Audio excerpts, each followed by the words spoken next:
Doktor Fauci o chybách počas pandémie. Musíme sa zbaviť obviňovania.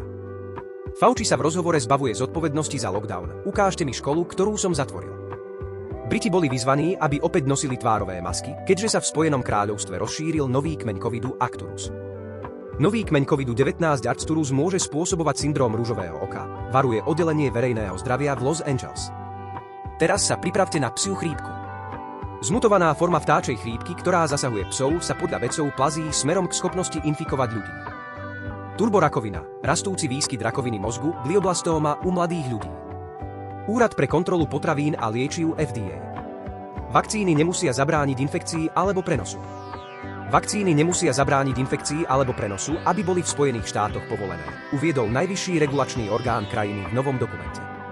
Je dôležité poznamenať, že autorizačné a licenčné normy FDA pre vakcíny nevyžadujú preukázanie prevencie infekcie alebo prenosu, uviedol v dokumente dr. Peter Marks, najvyšší predstaviteľ amerického úradu pre potraviny a liečivá FDA.